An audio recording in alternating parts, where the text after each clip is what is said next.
Israël n'a pas l'intention de geler la construction dans les implantations, à moins que les Palestiniens n'acceptent une reprise des pourparlers sur la base des termes formulés par le quartet.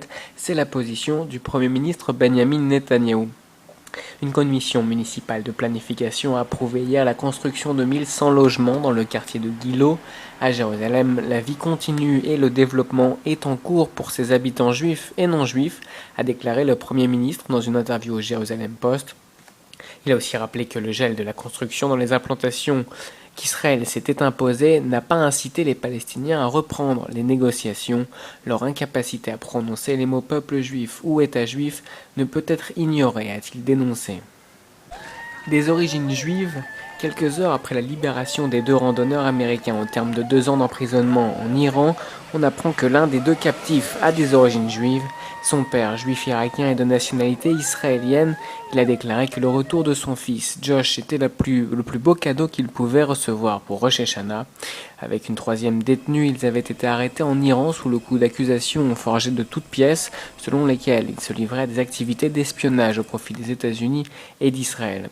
Retenus la plupart du temps en isolement carcéral, ils affirment avoir entendu des cris de prisonniers battus mais ne pouvaient rien faire pour les aider. Plusieurs assaillants ont fait sauter le pipeline près d'Al-Arish qui approvisionne la Jordanie et Israël en gaz. L'attaque hier est la 6e depuis février, date à laquelle l'ancien président égyptien Hosni Moubarak a été évincé du pouvoir. Les responsables de la sécurité égyptienne ont déclaré que 3 hommes ont été repérés sautant d'un camion au sud-ouest d'Al-Arish avant d'ouvrir le feu sur le pipeline, ce qui l'a amené à exploser.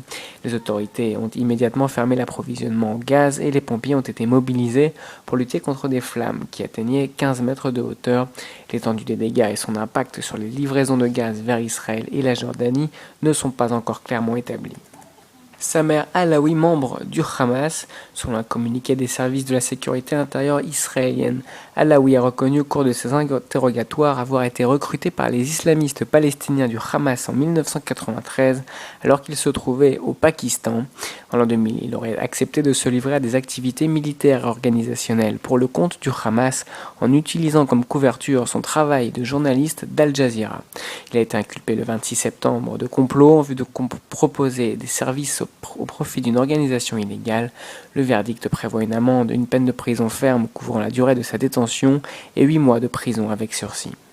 Stanley Fischer, gouverneur de la Banque d'Israël, a réduit le taux d'intérêt pour la première fois en 2 ans et demi, abaissant le taux d'1/4 de point à 3%, un mouvement qui accompagne les mesures similaires prises au Brésil et en Turquie dans un effort de réduction des coûts des prêts en pleine récession mondiale.